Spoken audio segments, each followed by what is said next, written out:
Welcome to my closet. On the Cut 24. Today's day one. Come on. All right, guys, here we are. Welcome to On the Cut, episode 1. This is the not even new. This is my first ever YouTube series where I am taking you through my 2024 cutting phase where I am essentially getting shredded. A few years ago, I was 30 pounds lighter. I got the most shredded that I've ever been. And obviously I've competed in the past, but I got even more shredded than when I stepped on stage a couple years ago. And I'm going to pop up a picture here, but that's exactly what I want to do again. It's been a while, and I feel like it's something that I need to I need something to push me. I need a little bit of a challenge, and I absolutely love going through dieting phases. I just got done a bulking phase. I just recently put up 15 pounds on the scale. Starting middle of September, I went 100 days on the bulk, but I want to do a full breakdown on how I'm beginning this cut. Today is officially day 1, but for the most part, I'm going to be doing a little bit of a grocery haul here. I've got my grocery list all taken out. This is my new 2024 planner, so that's why it looks so fresh and brand new. I wrote down my groceries in this, and I'm going to break down some of the items that I like to pick up when I'm dieting, some of the items that I don't really buy otherwise.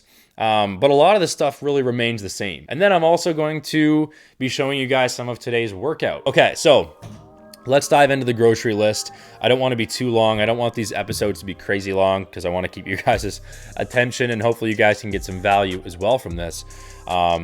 But my current calories for the cut is 2,400 calories. And basically, I know that is going to work well for me. You might be thinking, that's 600-700 calories less than your bulk. But remember, you have your bulk, you have your cut, and you have your maintenance. So it's not like I'm going to drop 500 from my bulking calories. I probably still won't even lose any weight. If I add enough cardio, probably. But I have a sense of, after almost 14 years of training and dieting and bulking back and forth, I know exactly where I need to be with my numbers, right? So my biggest advice for you guys, if you've never cut down before, if you've never gone through a fat loss phase, would be to track your calories for about 3 days and don't change anything.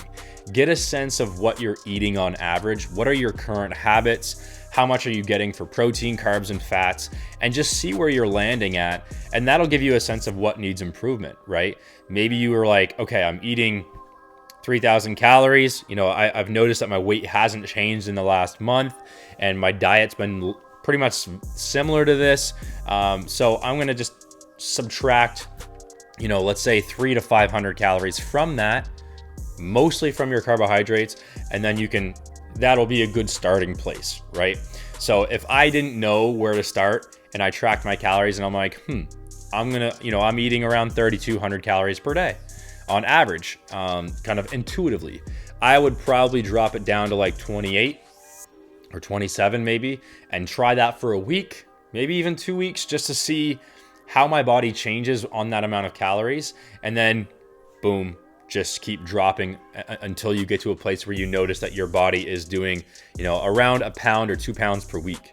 I like to aim for a pound, sometimes even less, because the slower the process, the more muscle that you retain when you are cutting. Because if you're cutting 3, 4, 5 pounds a week, you cannot guarantee that is just body fat. Our body doesn't really just utilize body fat when it needs some extra energy, because when you're in a caloric deficit, your body has to get that lack of energy from somewhere, and we want to make sure that it's body fat. So the slower that we go with it, the more our body's just going to trickle away at that body fat. Any drastic drops, because a lot of people who just do these fasting phases just to lose body fat, you're just eating away at valuable muscle tissue, and we want to prevent that. So try not to drop too much. So here are some of the foods that I pick up on a regular basis, and I haven't gotten groceries yet because even though it is day 1, I typically would have gotten groceries and done some meal prep prior, but we had New Year's Eve, New Year's Day, a lot of stuff going on through Christmas, and a lot of the stores were just closed, and I had a lot of family stuff going on. My girlfriend's been here for a while, so my presence has been required in other places, so I'm okay with doing it a little bit late. I've got some groceries to kind of get me by. But eggs, egg whites, typical. They never go out of my diet ever. Eggs are very nutritious, both with protein and fat and other nutrients as well. And of course, egg whites I add for volume, especially when I'm cutting. And one thing that I like to do when I'm cutting that I don't do when I'm bulking is I'll eat tuna. I'm not so much into flakes of chicken, that's for sure. Why is tuna so expensive? So I like to have cans of tuna on hand because there's no prep involved. It takes 0 seconds to get ready. I mean, other than just opening the can. You can do a lot of things with it. It's just very convenient. So that's why I get tuna. Pre-mixed salads. I'm all about convenience, if you can tell so far.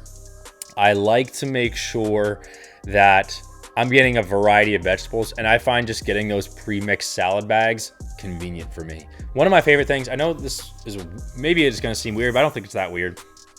Get some crackers, some pre-mixed salad, get some tuna, crush the crackers on the salad with the tuna, and get whatever like dressing that you'd like. I find it works, the crackers taste better with like a sweeter salad dressing, and find like a lower calorie salad dressing. And there you go. You have like a super low calorie, a lot of protein. It's got your vegetables from the salad. You've got some carbs from the crackers and the dressing. So really quick and easy meal to have. But avocados is another food that I never take out of my diet. Very nutritious food. Provides a lot of healthy fat. A lot of fiber, so I make sure the avocados in there. Even though they're heftier on calories, some people might not think that they're ideal for cutting. They add a lot of flavor. They might not be very voluminous. They might not fill you up very much, but I do like the fact that they add flavor.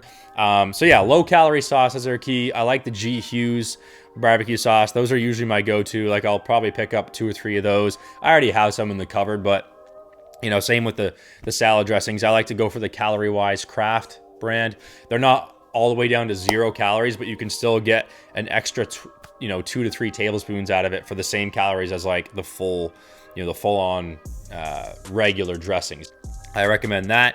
And another hack for me as far as cravings go is I like to do protein pancakes with some sugar-free syrup that you can just load on there. That usually for me gets rid of a lot of cravings that I have. We're all out of maple syrup. Sugar-free maple syrup.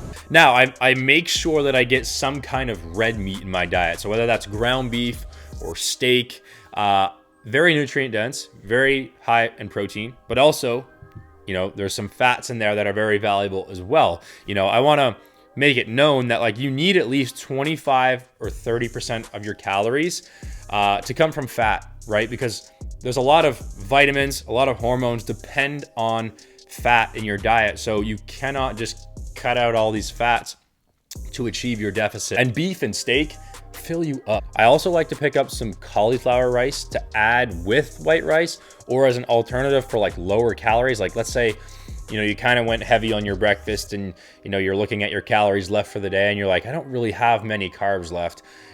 Having that cauliflower rice is going to allow you to still eat the same amount, but you're able to not go over your carbs and still eat probably more than you would with the white rice.